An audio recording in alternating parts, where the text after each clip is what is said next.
Nouroudine Sakasalé, nous sommes le 13 avril 2021.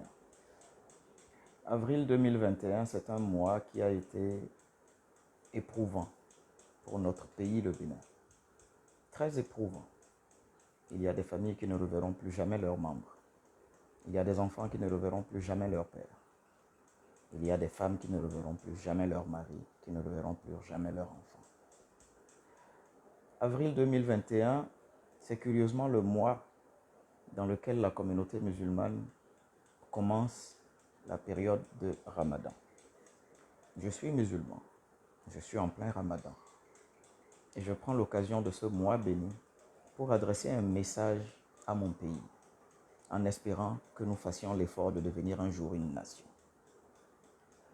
Vous souvenez-vous, je vous avais dit en avril 2019 que l'opposition ne se retrouverait plus jamais à une élection en République du Bénin si elle ne s'arrangeait pas à se retrouver sur la ligne de départ des élections de 2019. Où en sommes-nous aujourd'hui? Vous rappelez-vous, après les communales de 2020, j'avais attiré l'attention sur le fait que le régionalisme allait beaucoup s'inviter à la présidentielle de 2021. Où en sommes-nous aujourd'hui?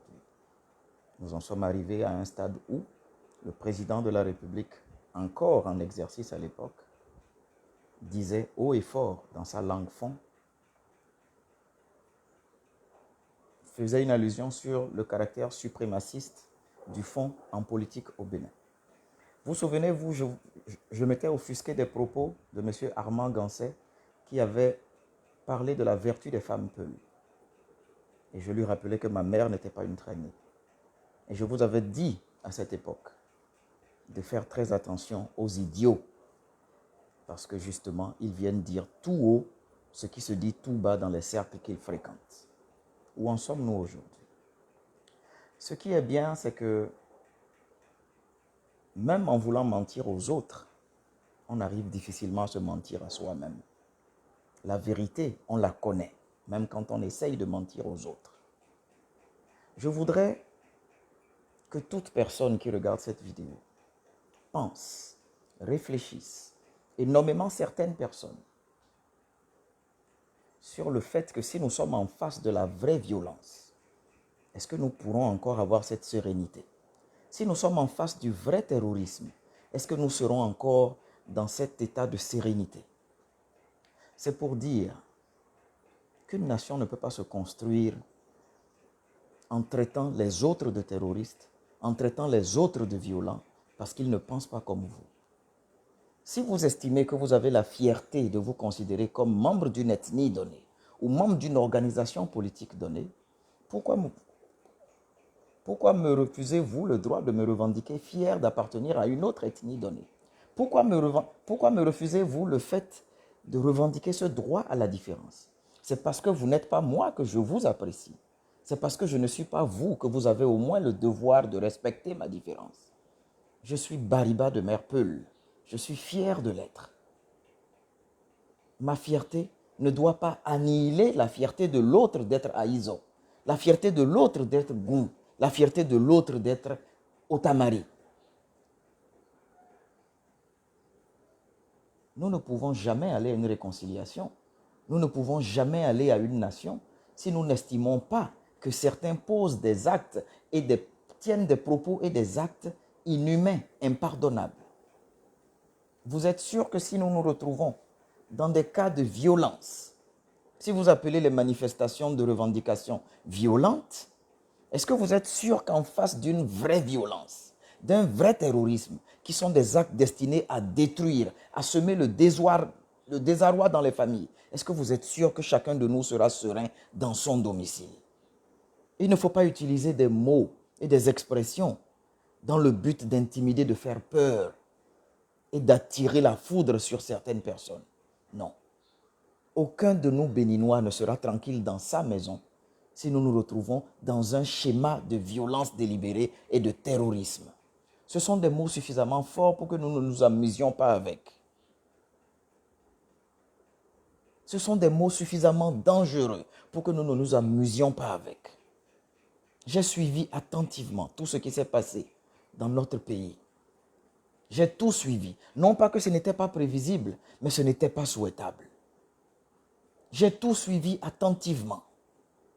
J'étais quasiment dans une espèce de retraite parce qu'il fallait que j'observe. J'ai voulu être témoin de tout ce qui se passait dans notre pays. J'ai voulu être témoin. J'ai vu des autorités assumer le fait que la violence a été décidée pour mettre hors d'état de nuire des manifestants. J'ai suivi de bout en bout le processus. J'ai eu au moins la chance d'assister et de participer à une élection présidentielle en qualité de porte-parole d'une personne. Je souhaiterais que cette personne, Abdoulaye Bio Tchane, me regarde et me qualifie de terroriste aujourd'hui. Je souhaiterais que mon oncle, Bian Robert, me regarde et me qualifie de terroriste parce que mon parti est qualifié de terroriste. Mon parti, les démocrates. Je souhaiterais que mon oncle Sakalafia, qui venait, bien qu'étant opposant à mon feu père Saka Saleh Gani, venait à la maison, le gronder quasiment devant nous pour ne lui avoir pas octroyé un poste de coordonnateur de projet. À l'époque, le Promic FIDA, financé par le FIDA. Toutes ces relations aujourd'hui n'existent plus. Parce que la politique est en train de nous empoisonner la vie. Je crois aujourd'hui que ces personnes qui ont été les compagnons ou les adversaires de mon feu père me considèrent aujourd'hui comme un adversaire politique. Et peut-être, puisqu'ils appartiennent à un gouvernement qui qualifie mon parti politique de terroriste, peut-être qu'ils me considèrent aussi comme un terroriste. Je souhaiterais qu'ils regardent cette vidéo et qu'ils me disent, Nouroudine Saka Saleh, notre fils, que Abdoulaye Bio Tchane me dise, Nouroudine Saka Saleh, toi qui as été mon conseiller gratuitement pendant des années, tu es aujourd'hui un terroriste parce que tu ne penses pas comme moi, parce que tu ne partages pas la même ligne politique que moi. Je ne souhaiterais pas que notre nation en arrive là. Je ne souhaiterais pas que ce que je prévenais comme risque, c'est-à-dire un risque de partition ethnique, sociale et économique que j'ai appelé apartheid socio-économique, en arrive à empoisonner notre vivre ensemble. Je veux compter sur ce mois béni de Ramadan.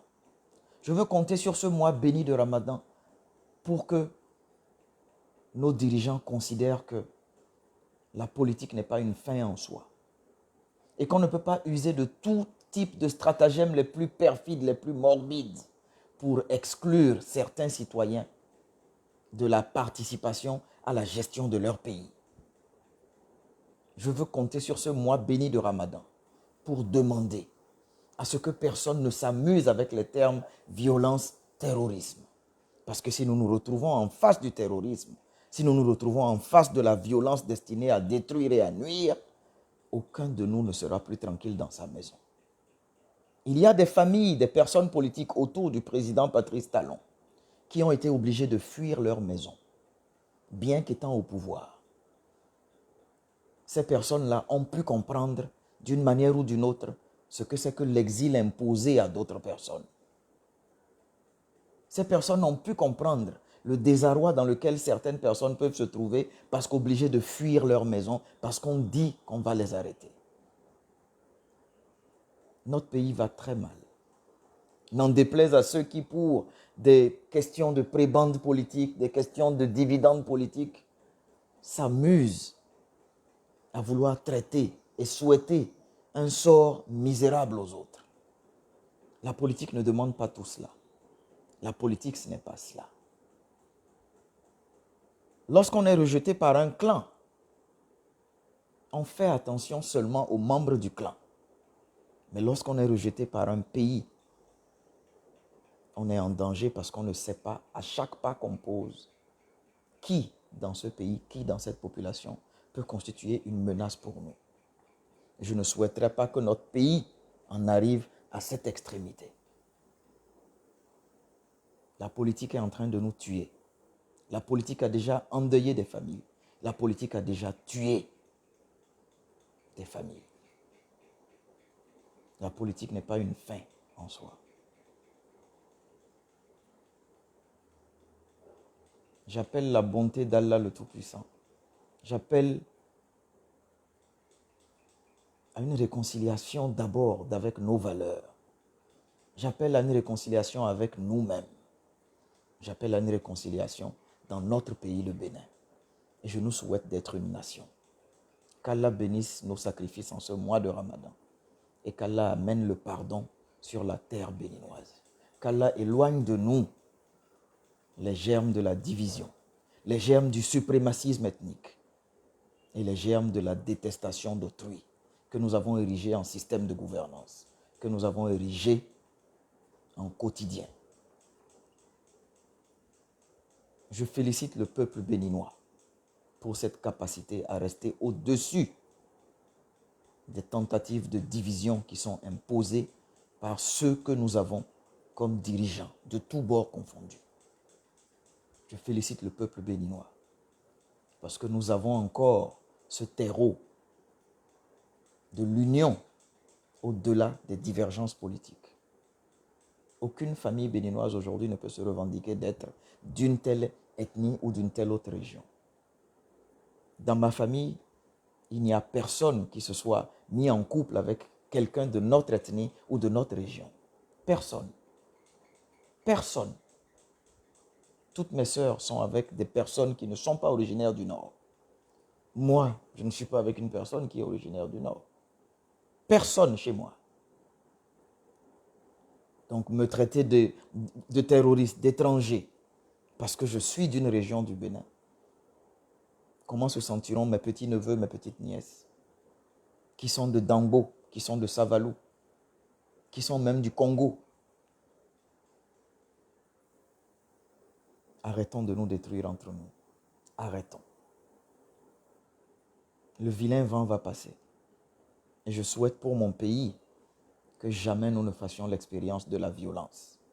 Jamais nous ne fassions l'expérience du terrorisme. Et que nous fassions plutôt l'expérience de la tolérance, de l'acceptation de la différence d'autrui. Vous êtes fiers d'être Fon. Je suis fier d'être Bâton-nous de Mère Peul. Vous êtes fiers d'être Yoruba. Ma sœur peut tout autant être aussi fière que son enfant soit de Dambo, que son enfant soit de Sabalou. Nous allons vaincre les démons de la division. Et ceux qui méritent la sanction d'être bannis seront bannis. Parce que les poisons, il faut les extirper pour vivre mieux.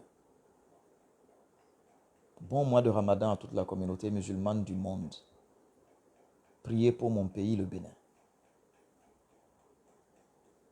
Inch'Allah, tout ira bien.